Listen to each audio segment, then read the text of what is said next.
तो इस वीडियो में हम लोग इकोनॉमिक्स यानी अर्थशास्त्र की पूरी किताब का निचोड़ करके मोस्ट इंपॉर्टेंट सब्जेक्टिव क्वेश्चन की कंप्लीट सॉल्यूशन करेंगे जो आपके 2021 के इंटर की एग्जाम में 100% आएंगे यानी गारंटी आएंगे। सो आज की इस वीडियो को कंप्लीट जरूर देखिए और लाइक करके अपने दोस्तों को भी शेयर कीजिए जिससे आपके दोस्तों को भी फायदे हो सके। और यदि आप चैनल में नए हैं तो प्लीज़ चैनल को सब्सक्राइब करके बेल आइकन को जरूर प्रेस कीजिए जिससे हमारी हर नए वीडियो का नोटिफिकेशन आपको सबसे पहले मिले और आप उन वीडियोज़ को सबसे पहले देख पाएँ। तो चलिए आज की इस वीडियो को हम लोग स्टार्ट करते हैं। और यहाँ पे आप लोग देख सकते हैं चैप्टर 4 और इससे पहले हम लोगों ने सेट 1 में चैप्टर 1 से लेकर चैप्टर 3 तक की जो मोस्ट इंपॉर्टेंट सब्जेक्टिव क्वेश्चन थे उसको कंप्लीट कर लिए थे। अगर आपने सेट 1 नहीं देखे हैं तो लिंक इस वीडियो के डिस्क्रिप्शन में मिल जाएगा, जाकर देख लीजिए, या फिर आप इस वीडियो को कंप्लीट देखिए और कंप्लीट देखने के बाद अंत में यानी लास्ट में आपको यहाँ पे एक बॉक्स मिलेगा जिसमें एक वीडियो होगी, वो हम लोगों का सेट 1 होगा तो उसे आप जरूर देखिएगा। लेकिन इस सेट 2 को कंप्लीट देखने के बाद मतलब इस वीडियो को कंप्लीट देखने के बाद आपको लास्ट में मिल जाएगा इस बॉक्स में, तो उसे आप देख लीजिएगा। तो चलिए हम लोग इस वीडियो को स्टार्ट करते हैं। और यहाँ पे आप लोग देख सकते हैं चैप्टर 4 बाजार का रूप एवं मूल्य निर्धारण, forms of market and price determination, forms of market and price determination. और इस वीडियो में हम लोग 25 से स्टार्ट करेंगे क्योंकि सेट 1 में हम लोगों ने 1 से लेकर 24 तक कंप्लीट कर लिया था सब्जेक्टिव क्वेश्चन को। तो देखिए हम लोगों का 25 नंबर क्वेश्चन, पूर्ण प्रतियोगिता और एकाधिकार में किन्हीं दो अंतर को लिखे। Right any two differences between perfect competition and monopoly. देखिए क्वेश्चन पूछा हुआ क्वेश्चन है, मतलब एक क्वेश्चन 2018 की फाइनल की परीक्षा में पूछा था यानी इंटर की परीक्षा में पूछा गया था। तो क्वेश्चन है पूर्ण प्रतियोगिता और एकाधिकार में किन्हीं दो अंतर को लिखें। तो देखिए पूर्ण प्रतियोगिता एवं एकाधिकार में अंतर निम्नलिखित में है, ये हो गया आंसर में, ठीक है। तो पूर्ण प्रतियोगिता आपको लिखना है और पहला पॉइंट, औसत आगम और सीमांत आगम दोनों बराबर होते हैं अर्थात AR बराबर MR। दूसरा पॉइंट, वस्तु की कीमत सीमित लागत के बराबर होती है अर्थात AR बराबर MC। वस्तु की कीमत सीमांत लागत के बराबर होती है अर्थात क्या हो जाएगा, तो AR बराबर MC। आगे देखिए हम लोगों का एकाधिकार में पहला पॉइंट, औसत आगम सीमांत आगम से अधिक होता है अर्थात AR ग्रेटर देन MR। दूसरा पॉइंट, वस्तु की कीमत सीमित लागत से अधिक होती है अर्थात AR ग्रेटर देन MC। आप लोगों को आपके फाइनल की एग्जाम में कैसे अंतर करना है मैं आप लोगों को बता देता हूं। आप लोगों को करना क्या होगा, आपका जो क्वेश्चन का आंसर शीट होगा ना यानी पेपर जो आप लोगों को मिलेगा, कॉपी जो मिलेगी आपको, उसको 2 भागों में बांट दीजिएगा पेज को। और एक साइड आप लिखिएगा पूर्ण प्रतियोगिता और दूसरे साइड में आप लिखिएगा एक अधिकार। और पूर्ण प्रतियोगिता साइड में ये 2 पॉइंट लिखिएगा और एकाधिकार साइड में ये 2 पॉइंट लिख दीजिएगा, तो आपका अंतर कंप्लीट होगा, आपका एक भी नंबर नहीं कटेगा। और आप लोग ना चाहे तो वीडियो को पॉज करके यानी रोक के भी पढ़ सकते हैं क्योंकि हम लोग फटाफट पढ़ेंगे ताकि आप लोगों का समय बच जाए, आप लोगों का ज़्यादा समय खर्च ना हो। आगे देखिए हम लोगों का 26 नंबर क्वेश्चन, बाजार मूल्य क्या है, व्हाट इज मार्केट प्राइस, यानी बाजार मूल्य क्या है। देखिए पूछा हुआ क्वेश्चन है तो आंसर होगा, यह कीमत मांग एवं पूर्ति द्वारा निर्धारित अति अल्पकालीन कीमत है जो वास्तव में बाजार में प्रचलित होती है। बाजार मूल्य में उतार चढ़ाव आते रहते हैं और यह समान कीमत के चारों ओर घूमती रहती है। आगे देखिए हम लोगों का 27 नंबर क्वेश्चन, संतुलन कीमत तथा संतुलन मात्रा से क्या तात्पर्य है। What is meant by equilibrium price and equilibrium quantity, यानी संतुलन कीमत तथा संतुलन मात्रा से क्या तात्पर्य है। तो आंसर होगा, देखिए संतुलन कीमत, आप लोगों को फिर क्या करना होगा, यहाँ पे आप लोग देख सकते हैं संतुलन कीमत, जिस कीमत पर क्रेता वस्तु को खरीदने के लिए तैयार है तथा विक्रेता बेचने को तैयार है वह वस्तु के संतुलन या साम्य कीमत होती है। संतुलन कीमत पर वस्तु की मांग और वस्तु की पूर्ति आपस में बराबर होते हैं। आगे हम लोगों का 28 नंबर क्वेश्चन, पूर्ण प्रतियोगी बाजार की 3 विशेषताएं बताइए। लिखिए मतलब बताइए। Right the 3 characteristics of perfect competitive market, यानी पूर्ण प्रतियोगिता बाजार जो होती है ना उनकी 3 विशेषताओं को बताने के लिए कह रहा है। तो आंसर होगा यानी उत्तर, पूर्ण प्रतियोगिता की विशेषताएं निम्नलिखित है। पहला, क्रेता और विक्रेताओं की संख्या। दूसरा, वस्तु की समरूप इकाइयाँ। तीसरा, फर्मों के प्रवेश व निष्कासन की स्वतंत्रता। और चौथा, बाजार दशाओं का पूर्ण ज्ञान। और यहाँ देख लीजिए 5वां पॉइंट, साधनों की पूर्ण गतिशीलता। और छठा पॉइंट, कोई यातायात लागत नहीं। तो ये 6 पॉइंट को आपको याद रखना होगा। आप लोग वीडियो को पॉज करके पढ़ सकते हैं फिर से। और यहाँ देखिए हम लोगों का 29 नंबर क्वेश्चन नंबर इसको और थोड़ा कर देते हैं ताकि पूरा का पूरा आ जाए। ओके, आ चुका है। तो 29 नंबर क्वेश्चन, एकाधिकार तथा एकाधिकारात्मक प्रतियोगिता में क्या अंतर है? What is the difference between monopoly and monopolistic competition? यानी एकाधिकार तथा एकाधिकारात्मक प्रतियोगिता में अंतर हम लोगों को करना है। तो आपको करना क्या होगा, फिर से आपको पेज को दो भागों में बांटना होगा। एक साइड लिखना होगा एकाधिकार और दूसरे साइड में आपको लिखना होगा एकाधिकारात्मक प्रतियोगिता। तो देखिए आपको इस साइड में क्या लिखना है वो बता देता हूँ, इसको जो है ना इस साइड में लिख दीजिएगा। तो देखिए एकाधिकार साइड का पहला पॉइंट, यानी एकाधिकार साइड जो होगा ना उसका फर्स्ट पॉइंट, एक अधिकार में एक ही वस्तु होती है तथा शुद्ध एकाधिकार की दशा में वस्तु के निकट स्थानापन्न नहीं पाए जाते हैं। दूसरा, एकाधिकार में नई फर्में उद्योग में प्रवेश नहीं करते हैं। एकाधिकारात्मक प्रतियोगिता, पहला पॉइंट, इसमें समूह की सभी फर्में अलग अलग किंतु निकट स्थानापन्न वस्तुओं का उत्पादन करती है। दूसरा, एकाधिकारात्मक प्रतियोगिता में समूह अर्थात उद्योग में नई फर्में प्रवेश कर सकती है या उसे छोड़ सकती है। चलिए आगे बढ़ते हैं हम लोग। आगे देखिए हम लोगों का 30 नंबर क्वेश्चन, पूर्ण प्रतियोगिता में किसी फर्म के मांग वक्र की आकृति क्या होगी? What is the shape of demand curve of firm in perfect competition? देखिए क्वेश्चन दो बार पूछा गया है कि पूर्ण प्रतियोगिता में किसी फर्म के मांग वक्र की आकृति क्या होगी? तो आंसर होगा, पूर्ण प्रतियोगिता में फर्म कीमत प्राप्तकर्ता होने के कारण बाजार में प्रचलित कीमत से अधिक कीमत क्रेता से वसूल नहीं कर सकती। पूर्ण प्रतियोगिता में क्रेता को प्रत्येक अतिरिक्त इकाई के लिए एक समान खरीदने कीमत, एक समान यानी बराबर कीमत देनी पड़ती है, अर्थात औसत आगम बराबर सीमंत आगम AR बराबर MR होता है। किसमें होता है? तो पूर्ण प्रतियोगिता बाजार में। आगे हम लोगों का 31 नंबर क्वेश्चन, बाजार को परिभाषित कीजिए। ये जो हम लोग बाजार बोलते हैं ना, तो इस बाजार को परिभाषित कीजिए। डिफाइन मार्केट, यानी बाजार से आप क्या समझते हैं या फिर बाजार किसे कहते हैं? तो आंसर होगा प्रोफेसर बेनहम के अनुसार। किसके अनुसार? तो प्रोफेसर बेनहम के अनुसार बाजार वह क्षेत्र है जिसमें क्रेता और विक्रेता एक दूसरे के इतने निकट संपर्क में होते हैं कि एक भाग में प्रचलित कीमतों का प्रभाव दूसरे भाग में प्रचलित कीमतों पर पड़ता है। आगे देखिए यहाँ पे हम लोगों का 32 नंबर क्वेश्चन, साम्य कीमत का निर्धारण कहाँ होता है? Where is the equilibrium price determination? यानी साम्य कीमत का जो निर्धारण होता है ना वो कहाँ होता है? तो आंसर होगा, साम्य शब्द का अभिप्राय किसी बदलाव की प्रकृति का अनुपस्थित होना, अतः साम्य कीमत ऐसी स्थिति को दर्शाती है जहां कीमत को निर्धारित करने वाली शक्तियों में किसी बदलाव की कोई प्रवृत्ति नहीं होती। अर्थात साम्य कीमत वह कीमत है जो मांग एवं पूर्ति की शक्तियों द्वारा उस बिंदु पर निर्धारित होती है जहां वस्तु की मांग और वस्तु की पूर्ति आपस में बराबर होती है। और यहाँ पे देख सकते हैं हम लोगों का चैप्टर 5 कितना है? तो चैप्टर 5 मांग एवं पूर्ति वक्र के सरल प्रयोग, simple application of tools of demand and supply curves. ठीक है, इससे आप लोगों को सब्जेक्टिव क्वेश्चन की जरूरत नहीं है पढ़ने की, और आप चाहे तो पढ़ सकते हैं, मैं मना नहीं करूंगा, लेकिन मेरे ख्याल से आप लोगों को जरूरत नहीं है। ठीक है, तो आगे देखिए हम लोगों का चैप्टर 6 राष्ट्रीय आय से संबंधित समुच्चय एवं अवधारणाएं, concepts and aggregates related to national income.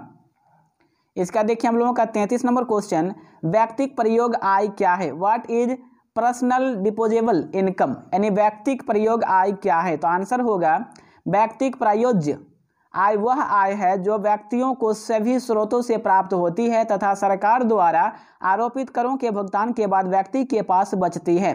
व्यक्तिक प्रयोज्य आय बराबर, यहाँ पे प्रयोग नहीं होगा, यहाँ पे प्रायोज, ये प्रयोज यहाँ पे आ जाएगा। ठीक है, यानी व्यक्तिक प्रायोज होगा। तो व्यक्तिक प्रायोज्य आय बराबर व्यक्तिगत आय माइनस, ये माइनस में है, ठीक है, माइनस प्रत्यक्ष कर सरकार के विविध प्राप्तियां। आगे देखिए हम लोगों का 34 नंबर क्वेश्चन, निजी आय से क्या अभिप्राय है? What is meant by private income? यानी निजी आय से क्या अभिप्राय है? तो आंसर होगा, निजी आय प्राइवेट इनकम बराबर निधि नहीं, यहाँ पे निजी होगा, टाइपिंग मिस्टेक हो गया, थोड़ा मतलब फास्ट कर रहे थे ना अभी, इसलिए थोड़ा मिस्टेक हो गया, तो आप लोग मैनेज कर लीजिएगा। ठीक है, तो निजी आय वह आय है जो निजी क्षेत्र को सभी स्रोतों से प्राप्त होने वाले कार्य तथा सरकार से प्राप्त वर्तमान हस्तांतरण और शेष विश्व से प्राप्त चालू हस्तांतरण का जोड़ होता है। आगे देखिए हम लोगों का यहाँ पे 35 नंबर क्वेश्चन, समष्टि अर्थशास्त्र की परिभाषा दीजिए।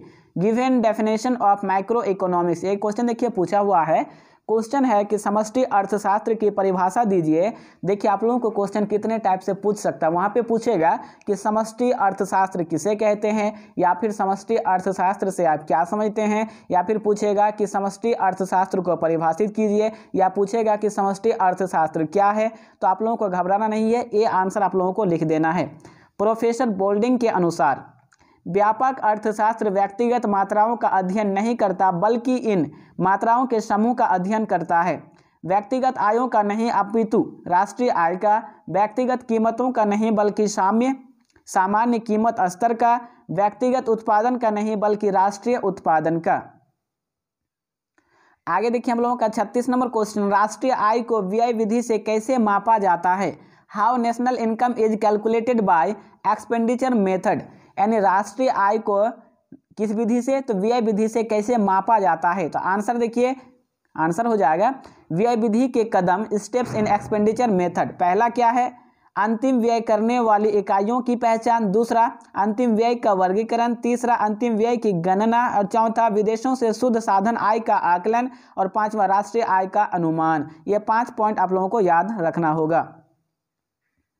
आगे देखिए यहाँ पे हम लोगों का देख सकते हैं 37 नंबर क्वेश्चन, साधन आय को कितने भागों में बांटा जाता है। Factor income is divided into how many classes. यानी साधन आय जो होते हैं ना, उसको कितने भागों में बांटा जाता है। तो आंसर होगा साधन आय को निम्नलिखित भागों में बांटा जाता है। साधन आय को निम्नलिखित भागों में बांटा जाता है। कौन कौन, तो पहला मजदूरी यानी वेज, श्रमिक को उसके काम के बदले मिलने वाला पुरस्कार, दूसरा लगान यानी रेंट, भूस्वामी या भवन स्वामी को मिलने वाला पुरस्कार, तीसरा ब्याज यानी इंटरेस्ट, उधार दी गई पूंजी पर मिलने वाला प्रतिफल। और यहाँ पे देख सकते हैं हम लोगों का चौथा पॉइंट, लाभ यानी प्रॉफिट, फर्मों को व्यवसाय की अनिश्चितता एवं जोखिम झेलने के लिए मिलने वाला पुरस्कार। ये आप लोगों को 4 पॉइंट याद रखना होगा। साधन आय को कितने भागों में बांटा जाता है, तो 4 भागों में। आगे देखिए हम लोगों का 38 नंबर क्वेश्चन, हस्तांतरण भुगतान क्या है। What is transfer payment. यानी हस्तांतरण भुगतान क्या है। तो आंसर होगा सरकार द्वारा किया गया भुगतान जिसके लिए कोई सेवा प्रदान नहीं की जाती है, जैसे छात्रवृत्ति, शादी का खर्च, शेष विश्व से उपहार, भूकंप बाढ़ पीड़िता पर किया गया खर्च, महंगाई भत्ता, बेरोजगारी भत्ता, यह राष्ट्रीय आय में शामिल नहीं होता है। आप लोग ना वीडियो को पॉज करके यानी रोक के भी पढ़ सकते हैं। ये हम लोगों का चैप्टर 7 मुद्रा और banking, money and banking. 39 number question, व्यापारिक बैंक की परिभाषा दीजिए। डिफाइन कॉमर्शियल बैंक, यानी व्यापारिक बैंक की परिभाषा दीजिए। तो आंसर होगा भारतीय बैंकिंग नियमन अधिनियम के अनुसार बैंकिंग से तात्पर्य ऋण देने अथवा विनियोजन के लिए जनता से धन जमा करना है जो मांग करने पर लौटाया जा सकता है तथा चेक, ड्राफ्ट अथवा अन्य प्रकार की आज्ञा द्वारा निकाला जा सकता है। और यहाँ पे देख सकते हैं हम लोगों का 40 नंबर क्वेश्चन, श्रेष्ठ मुद्रा के कोई 2 गुण बताइए। State 2 qualities of good money, यानी श्रेष्ठ मुद्रा के कोई 2 गुण बताइए। तो आंसर होगा उपयोगिता और दूसरा वहनीयता। तो उपयोगिता में देखिए, जिस धातु में मुद्रा ढाली जाए उसमें उपयोगिता का गुण होना चाहिए। यह धातु ऐसी होनी चाहिए जिसे सभी लोग सरलता से स्वीकार कर सकें। अब वहनीयता में देखिए, मुद्रा ऐसी धातु में ढाली जानी चाहिए जिसे सरलता से एक स्थान से दूसरे स्थान को हस्तांतरित किया जा सके। सोने और चांदी में यह गुण भी पाए जाते हैं। आगे देखिए 41 नंबर क्वेश्चन, व्यावसायिक बैंक की विशेषताएं बताइए। Mention the characteristics of commercial bank, यानी व्यावसायिक बैंक जो है ना उनकी विशेषताएं बताइए। तो आंसर होगा व्यापारिक बैंक के प्रमुख विशेषताएं निम्नलिखित है। पहला, व्यापारिक बैंक मुद्रा में लेन देन करता है। दूसरा, बैंक जनता से ऋण देने के उद्देश्य से जमाएं प्राप्त करती है। तीसरा, बैंक का उद्देश्य लाभ अर्जन होता है। चौथा, व्यापारिक बैंक शाखा का व्यवहार करते हैं। पांचवा, व्यापारिक बैंक व्यावसायिक संस्था के रूप में जमा पैदा करती है। और यहाँ पे देखिए हम लोगों का चैप्टर 8 आय एवं रोजगार का निर्धारण, determination of income and employment, आय एवं रोजगार का निर्धारण। यहाँ पे देखिए 42 नंबर क्वेश्चन, मौद्रिक नीति के मुख्य उपायों के नाम लिखें। मौद्रिक नीति जो है ना उनके मुख्य उपायों के नाम लिखने के लिए कह रहा है right the names of main measures of monetary policy, यानी मौद्रिक नीति के मुख्य उपायों के नाम लिखे। तो मौद्रिक नीति के उपाय निम्नलिखित है। पहला मात्रात्मक और दूसरा गुणात्मक। देखिए मात्रात्मक में कौन कौन होगा, तो बैंक दर, खुले बाजार की प्रक्रिया, नगद कोष अनुपात और तरलता अनुपात। यह हो गया मात्रात्मक में। किसमें, तो मात्रात्मक में। और यह हो जाएगा गुणात्मक में, नैतिक प्रभाव, ऋणों की मार्जिन आवश्यकता और साख की राशनिंग। तो आप लोग याद रख लीजिएगा कि मात्रात्मक में कौन होगा और गुणात्मक में कौन होगा। और यहाँ पे हम लोगों का चैप्टर 9 सरकारी बजट एवं अर्थव्यवस्था, government budget and economy. 43 number question, घाटे का बजट क्या है? What is deficit budget? घाटे का बजट क्या है? तो आंसर होगा घाटे का बजट वह बजट है जिसमें सरकार की अनुमानित आय सरकार के अनुमानित व्यय से कम होती है। घाटे के बजट का तात्पर्य यह है कि सरकार जितनी मात्रा में मुद्रा अर्थव्यवस्था में कम सकती है, ठीक है, सॉरी यहाँ हो जाएगा खप सकती है। ओके, क्या हो जाएगा, ख और प, यानी कब नहीं होगा। यानी घाटे के बजट का तात्पर्य यह है कि सरकार जितनी मात्रा में मुद्रा खप सकती है उससे अधिक मात्रा में मुद्रा अर्थव्यवस्था में प्रवाहित कर दी जाती है। फलतः अर्थव्यवस्था में विस्तारवादी शक्तियां बलवती हो सकती है। आगे देखिए हम लोगों का चैप्टर 10 भुगतान शेष एवं विनिमय दर, balance of payments and exchange rate. 44 number question, भुगतान शेष के संगठकों को बताएं। ये जो भुगतान शेष है ना, उसके संगठकों को बताने के लिए कह रहा है। भुगतान शेष के संगठकों को बताएं। What are the components of balance of payment? तो यहाँ पे देखिए आंसर हो जाएगा भुगतान शेष के संगठक निम्नलिखित है। कौन कौन? तो चालू खाता और दूसरा पूंजी खाता। अब चालू खाता में क्या होगा?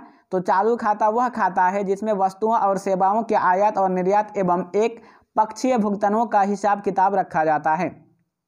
अब पूंजी खाता में, तो पूंजी खाता वह खाता है जो एक देश के निवासियों एवं शेष विश्व के निवासियों के द्वारा किए गए उन समस्त सौदों से संबंधित होता है जिनसे किसी देश की सरकार और निवासियों की परिसंपत्तियों और दायित्वों में परिवर्तन होता है। और नेक्स्ट हम लोगों का 45 यानी 45 नंबर क्वेश्चन, व्यापार संतुलन से क्या अभिप्राय है? What is meant by balance of trade? यानी व्यापार संतुलन से क्या अभिप्राय है? तो आंसर होगा व्यापार संतुलन का संबंध व्यापार की केवल दृश्य मदों से है।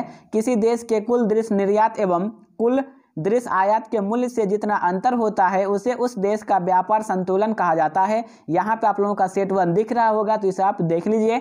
और आप लोगों को ये जो 45 मैंने सब्जेक्टिव क्वेश्चन बताया हूँ तो ये आपको देखना किसी भी कीमत पे जरूरी है। तो चलिए